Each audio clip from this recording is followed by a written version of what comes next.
বিয়ের দাবিতে মাতালহাট গ্রাম পঞ্চায়েত প্রধানের বাড়ির সামনে ধর্ণায় এক যুবতী। ঘটনায় চাঞ্চল্য এলাকায়। মঙ্গলবার দুপুর 2টা নাগাদ মাতালহাট গ্রাম পঞ্চায়েতের প্রধান মানবেন্দ্র রায়ের বাড়িতে ধর্ণায় বসে এক যুবতী। ওই যুবতীর অভিযোগ, ওই গ্রাম পঞ্চায়েত প্রধানের ছেলে দীর্ঘদিন ধরে তার সাথে সম্পর্কে রয়েছে।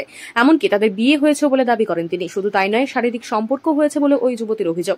তিনি আরো বলেন, পরবর্তীতে মানবেন্দ্র রায় ও তার ছেলে তাকে মানতে অস্বীকার করে। দীর্ঘদিন ধরেই প্রধান ও তার ছেলের সাথে যোগাযোগ করার চেষ্টা করলেও কোনোভাবেই যোগাযোগ করা সম্ভব হয়নি বলে ওই যুবতী অভিযোগ করেন।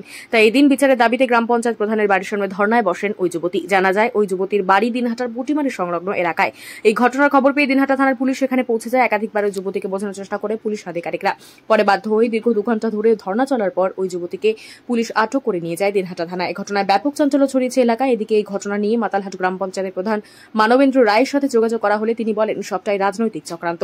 আমি যাতে কোনোভাবেই রাজনৈতিক দিক থেকে উঠতে না পারি, সেই জন্য আমাকে ফাঁসানো হচ্ছে বলে তিনি অভিযোগ করেন। ওর বলতেছে যে আসবে না। এবার পুলিশ তো তোমাকে বারবার বলছে থানায় যেতে, এবার পুলিশ তো তোমার সব দাবি মেনে নিচ্ছে, এখন কি করবা?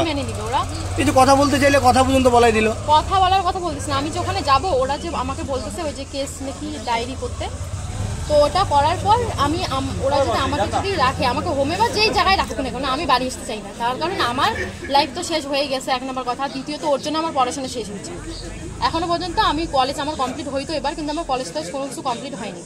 হ্যাঁ, আমার এই লাইফ নিয়ে আমি কোথায় যাবো? না কোনো কাজ করতে পারবো, না কোনো কিছু করতে পারবো, 1 নম্বর কথা। দ্বিতীয়ত, পুলিশ যদি আমাকে যদি সারা জীবনের জন্য রাখে হোমে বা যেই জায়গায় হোক না কেন, আমাকে যদি ঝাড়ুরও কাজ দেয়, আমি সেখানে করতে রাজি আছি, কিন্তু আমি বাড়ি আসতে চাই না। কি কথা হলো, কি বললো ছেলের বাবা?